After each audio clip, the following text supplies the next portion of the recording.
Spring training is underway, and what storyline should you be following for the Kansas City Royals?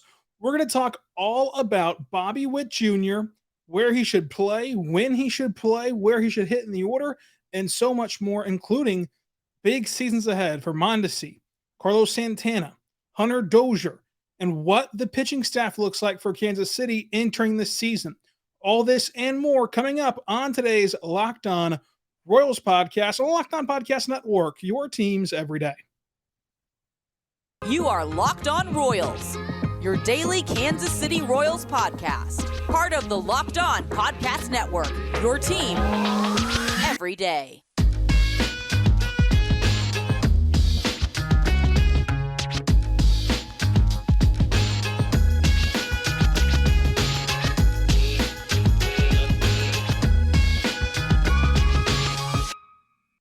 Let's get it going on the Locked On Royals podcast on the Locked On Podcast Network, your teams every day. I'm your host, Rylan Stiles. You can follow me on Twitter at Rylan_Stiles. Follow the show on Twitter at Locked On Royals. Email the show, lockedonroyals@gmail.com. On today's show, brought to you by BetOnline.net, we're going to dive into the top storylines to follow for the Kansas City Royals at spring training, such as Bobby Witt Jr., when and where is he going to play, the pitching staff, Mondesi, Santana, and Dozier trying to stave off Nick Pratto. And do the Royals have another move in them after signing for Zach Greinke and trading for Amir Garrett? Do they have another way to improve this roster ahead of the 2022 MLB season and what it looks like with the expanded postseason? So let's dive into the Royals spring training. But today's show is brought to you by BetOnline. BetOnline has you covered this season with props, odds, and lines, and more of them than ever before. BetOnline is where the game starts. Make sure you head over there. You can even bet on AL Rookie of the Year, which right now, the leader in the clubhouse is Bobby Witt Jr. So will Bobby Witt Jr. be on the opening day roster for the Kansas City Royals? I think it's a clear-cut yes. The reason being that with the new CBA, if you finish top 2 in Rookie of the Year voting, you get a full year of service time anyway. And there's that incentive for the franchise to call you up, because if you call up your top prospects on opening day, you're eligible for like up to 3 first-round picks. And in Kansas City, a market that's not going to land the top-tier free agent, a market that's not going to spend money, the only way to improve your team is via trade and via the draft. And how do you get assets to trade? Assets trade via the draft. So really, the only avenue to improve the Royals is through the draft, either via picking prospects who come up in the system and play for Kansas City, or prospects who you use later to trade for improvements. So the risk reward leans heavily towards Bobby Witt Jr. being on the opening day starting lineup, because we all think that Bobby Witt Jr. will be good. And we all think that Bobby Witt Jr. will be a player who finishes top 2 in AL Rookie of the Year voting. So he's going to get that full year of service time anyway. We also know that Dayton Moore cares a lot about perception, does not want to be viewed as somebody who manipulates service time, is not cutthroat. He flatly is not cutthroat and business-oriented the way that the Rays are. He does not run his club the same way that the Rays do, where the Rays are only looking at it as how can we save money and still be a very good baseball team. And so all that being said, plus the fact that Bobby Witt Jr. is going to be so good that even if you tried to be cutthroat and business-oriented, he's going to make you pay for it. And the future draft capital, you have to have Bobby Witt Jr. on your opening day roster and at the K on opening day. But that leads to a flurry of questions. Where does he play? Where does he hit in the order? We've answered one question. Will he be on the opening day roster? If he's healthy, that answer is a for sure yes, in my opinion. Where will he hit in the order? Another easy one to answer. I think that Matheny will put him 7, 8, 9, somewhere in that range, probably 7, and let him ease into his career, kind of take the pressure off him a bit, and also make the bottom of the lineup stronger. I think that that's a pretty easy answer. I don't think that anyone would really argue that. And then as the season progresses, he might climb up that lineup order, obviously. Now, where he plays. This is the most divisive topic in Kansas City right now around their prize shortstop, who is the top prospect in baseball. Does he play second? Does he play short? Does he play third base? I think he's going to play third. I think if Mondesi's healthy, if Nicky Lopez is healthy, he'll play third base. You have Nicky Lopez, a Gold Glove caliber second baseman. You have Mondesi, an all-star caliber player when he's healthy. And you have Bobby Witt Jr. I think that Nicky Lopez, lock for second. You can kind of forget about him in the conversation right now. But the conversation really comes down to, should you make Mondesi conform to a new position? Because he's always hurt. Because even Dayton Moore, who we just said is cutthroat and not business-oriented and very worried about perception, the only player he's publicly been kind of thrown shade towards, so to say, is Mondesi. Last year, whenever he said that you can no longer count on Roberto Mondesi to be healthy and to be an impactful player for your organization. Saying you can no longer count on Mondesi publicly is Dayton Moore's version of giving up on a player and throwing him under the bus. He can backtrack, do whatever he wants to do now, but we've never seen that characteristic from Dayton Moore. That's how fed up this organization is with Mondesi. They went from coddling him to bashing him in public. And Mondesi doesn't seem the type of guy who takes very well the bashing. Let's just be frank. So, with that being said, here's a guy you cannot count on. Here's a guy who you never know if he's going to be in the lineup that day. Should he play shortstop and block the future face of your organization, the top prospect in baseball, somebody who people think could be a Tatis, could be a young player who makes his mark on the league, much less an organization that's been starved for star power for 30 years, for 25 years. And I mean national star power. It's a good question. It's a good debate. But I do think that if Mondesi's healthy, if Nicky Lopez is healthy, you've got a third baseman in Bobby Witt Jr. We can debate that, and we will debate that throughout these next coming weeks and really the rest of this season.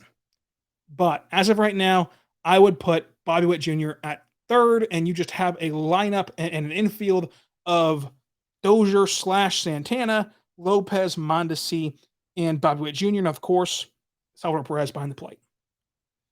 Now, let's talk about the arms, the bullpen, the rotation, all that coming up. But first, I want to say right now, my good friends over at BetOnline. BetOnline is the place to be because it's that time of year again. College basketball is in full swing and finally upon us, and in the NCAA tournament. Folks, Kansas is in the Sweet 16. You can bet on them at betonline.net for the latest odds, contests, player props. BetOnline.net is the best source for your sports betting needs and info. BetOnline remains the best spot for sports scores, podcasts, and news this season. It's not just basketball. BetOnline is your source for Vegas casino games and even baseball. We mentioned at the top of the show, you can bet right now on Bobby Witt Jr. winning the Rookie of the Year award for the AL. So go do that right now. Head over to the website betonline.net today, or even use your mobile device and learn more about the trends and the actions. BetOnline is where the game starts. We are back on the Locked On Royals podcast on the Locked On Podcast Network, your teams every day. You can follow me on Twitter at Rylan_Styles. Follow the show on Twitter where I give all my Royals takes at Locked On Royals. Thank you for making Locked On Royals your first listen every single morning, every single day. We're here for you talking Royals baseball. Folks, we're back 5 days a week. And in fact, leading up to opening day, you get a podcast every single day. That's our big promise to you. Got the email from the bosses and the higher ups this afternoon. We're back, baby. At least 5 days a week. And for us at Locked On Royals, every day leading up to opening day, right here for free. We're a daily podcast from now all the way through Christmas and the winter meetings. So make sure you subscribe for free for 5 day a week Royals podcast. You can't get that anywhere else. Make sure you check us out and subscribe on YouTube and any other podcasting platform that you may have. And for your second listen of the day, go check out Locked On MLB Prospects. Host Lindsey Crosby is a prospects encyclopedia. He goes deep on the NBA, on the MLB stars of tomorrow. It's free and available across all platforms. And Lindsey Crosby will be singing the praises of Bobby Witt Jr. for a long, long time, including right now in spring training. He is a Bobby Witt believer. We've had him on the show before, and he sings the praises of Bobby Witt Jr. all throughout his podcast as well, and on Twitter and everywhere else. So go check out Lindsey Crosby and Locked On MLB Prospects. But let's continue to check out what the Royals look like this spring training. As you get that baseball itch again, and you turn on 610 radio, or you turn on Bally Sports Kansas City, and you nestle up for these spring training games, get a glimpse of that warm Arizona weather, what should you be looking for? Bobby Witt Jr. is the easy answer. Everybody will have their eyes on Bobby Witt Jr., including the national baseball landscape. But let's talk about the Royals and the fans of the Royals. What should be looking at? It's the arms. That's the biggest question. Look, I actually like this lineup. Now, like anything else for the Royals this year, there's a lot of ifs. But the FanGraphs projected lineup right now of the Royals is Whit Merrifield, Nicky Lopez, Salvador Perez, Benintendi, Carlos Santana, Hunter Dozier, Alberto Mondesi, Bobby Witt Jr., and Michael A. Taylor. There's some ifs, right? Can Michael A. Taylor continue to give you that level of production at the plate? Obviously not a great hitter, but that production plus being the best center fielder in all of baseball defensively, that's enough for your 9-hole hitter. That's a great job. Can Mondesi stay healthy? Last year, even through the ups and downs and the injuries, it was my biggest takeaway. You can go look at the reviews. I'm mainly viewed as pessimistic. Now, I would say I'm realistic, but mainly viewed as pessimistic by Kansas City fans. Even I said, I know the injuries are frustrating, but what's promising for Mondesi is that while having to start and stop throughout the season due to these injuries, every time he comes back, he plays at an all-star level, and he's consistent when he returns. Now, all you got to do now at this point, if you get the consistency down, is stay healthy. So if Mondesi can stay healthy, you'll love that bat. Can one of Santana or Dozier bounce back? Can Benintendi stay healthy? Perez is in that category of you know what you're going to get from him, and it's really, really good. With Merrifield, I'd say the exact same boat. Really, really good hitter. And then can Nicky Lopez hit at the level he had at last year? That is a one-season outlier. He's going to be doubted. He's a contact hitter. He has to do it again, no doubt about it. But there are pieces in this lineup that you can really like if things break your way. Now, not everything's going to break your way. And what can Bobby Witt Jr. provide? Is he a superstar? Is he one of the best players in all of baseball? We don't know. Will he struggle out of the gate? We don't know. But the lineup is pretty fun. 1 through 9, pretty fun lineup that you don't want to go and take your break to the concession stand during the Royals hitting. But the arms, a lot of questions. What in the world's Amir Garrett? Look, I like the trade. I do. I view it as you trade Minor for Greinke and Garrett, and I think that Garrett coming over brings a mentality and an edge and a swagger that the Royals do not have and haven't had for 3-4 years now.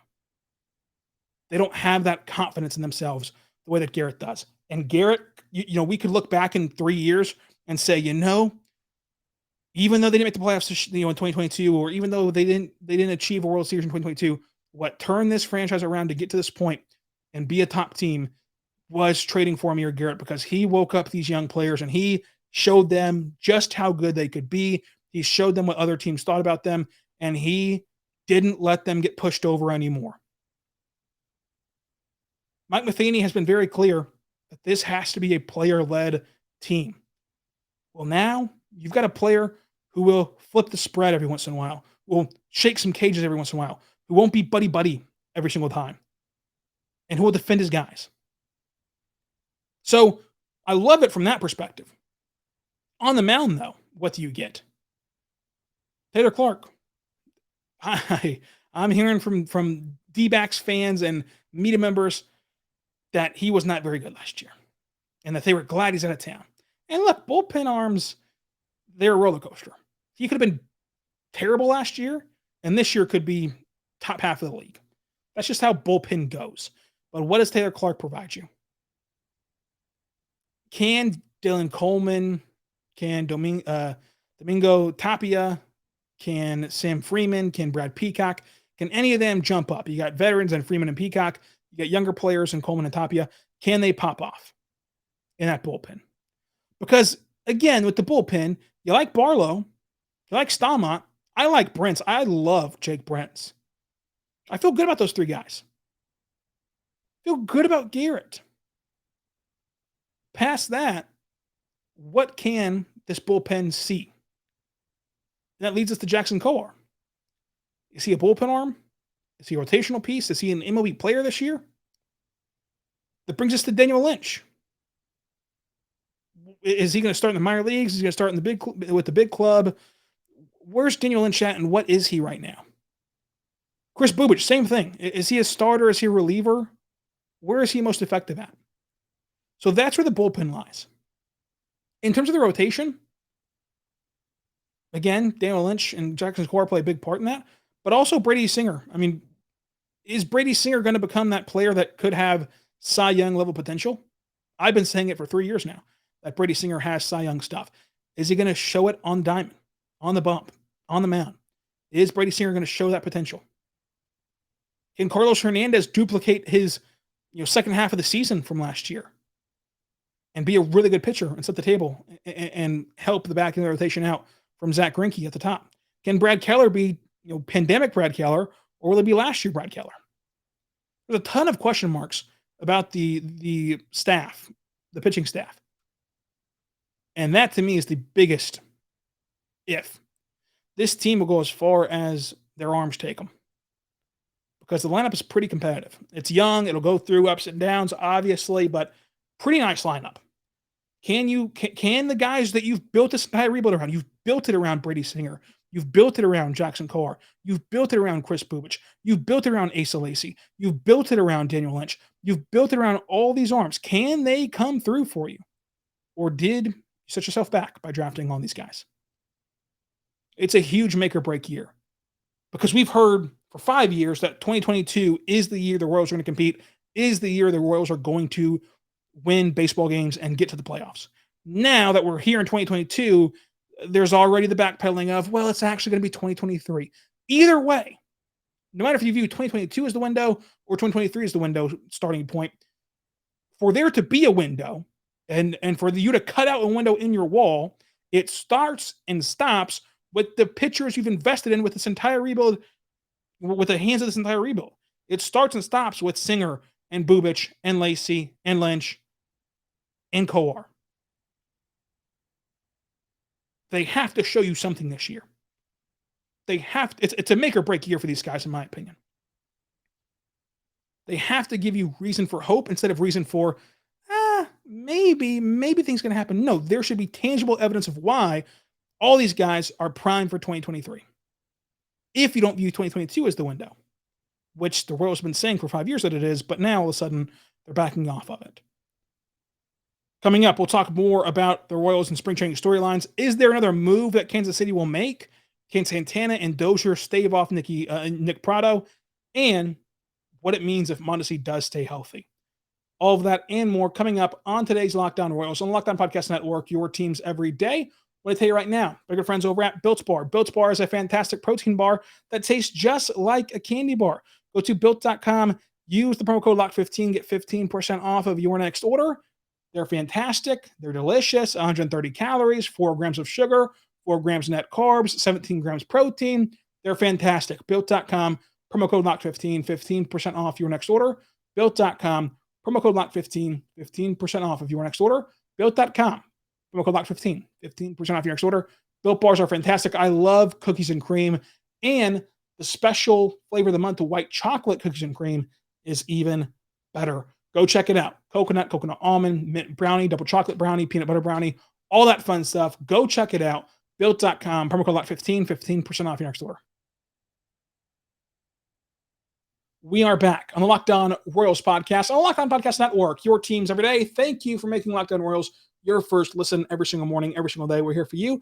For your second listen, go check out the Locked On MLB podcast. Paul Francis Sullen, but you can call him Sully, brings you unique perspective on baseball, past and present. It's free and available across all platforms. Locked On MLB for the national perspective of Major League Baseball. Let's continue talking about MLB and Royals spring training storylines. Can Mondesi stay healthy? The really thing about this is just please Mondesi stay healthy, please. There's not much more to say about that. He can be an all-star if he stays healthy. That's it.